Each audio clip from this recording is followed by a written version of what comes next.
Kumain muna. Hello! Yo mga kuys, dahil rest day ko ngayon sa trabaho ay gagawa kami ng 30 tubs na chicken pastil. Ngayong hapon nga mga kuys ay gumagayak na nga kami para mamili sa Masway Pulilan. Abay pagkatagal nga gumayak ni Mami Rica, abay kahapon pa siya ng alauna hanggang linggo. Hi baby, abay pagkagandang bata mana sa aking sobrang pogi. Kasama nga namin si Baby Yona sa pamimili para siya ay magala naman at makakita ng mga brum-brum sa labas.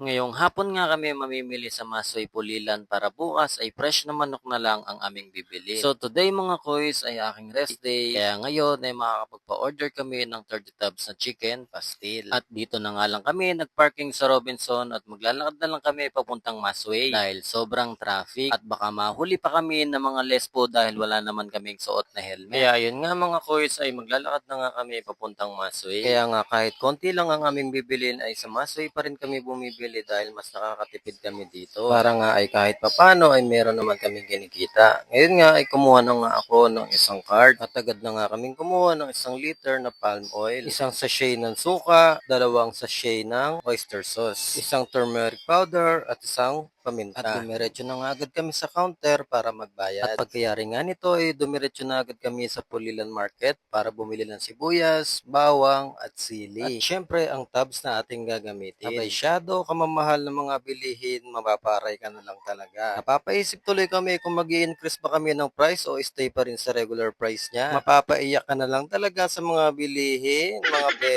Kaya nga pagkatapos namin mamili, nagmerienda na nga lang muna kami dito sa palengke. Pampawala ba ng stress? Kasi na-stress nga kami sa mga presyo ng bilihin, mga kuys. Kaya nga para mawala ang mga stress, ay kumain na lang kami ng kwek-kwek calamari sa Tokwa. Pagkayari nga namin magmerienda, ay agad na nga kaming umuwi para hindi abutan ng gabi. Dahil kasama namin si Baby Yona. Bay pati siya ata mukhang na-stress. Sa biyahe pa nga lang siya ay nakatulog na. Bukas ay maaga pa rin kaming gigising para bumili naman ng fresh na manok. Bye-bye!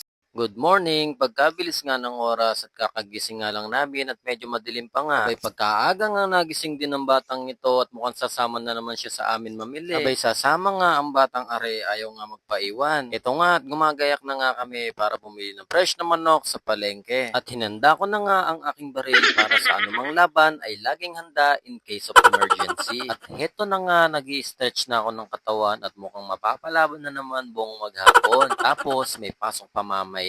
Aray ko.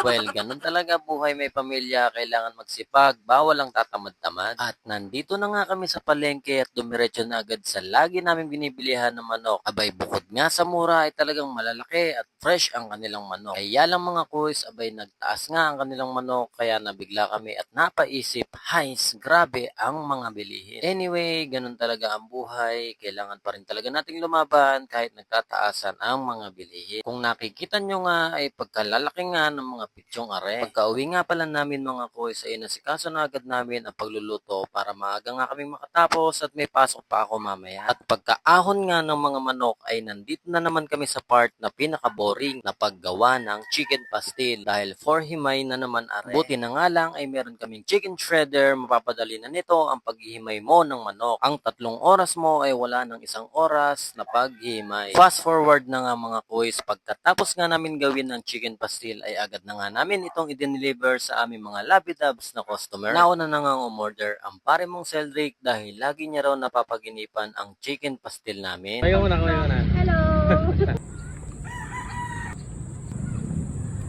Ayo, muntik pa nga lumangoy sa baha. Kayari nga namin mag-deliver sa lambingan, kami naman ang maglalambingan. Charot! So mga boys, hanggang arena lang ang video natin ha. Maraming salamat po sa mga umorder ng chicken pastil. Solid kayo mga lodi. Sold 30 tabs. Thank you always Lord. Maraming salamat sa panonood ng aming video. Teka lang, may bubulong pala ako sa'yo. Pakinggan mo ha. I-share mo naman ang video ng are. Love you.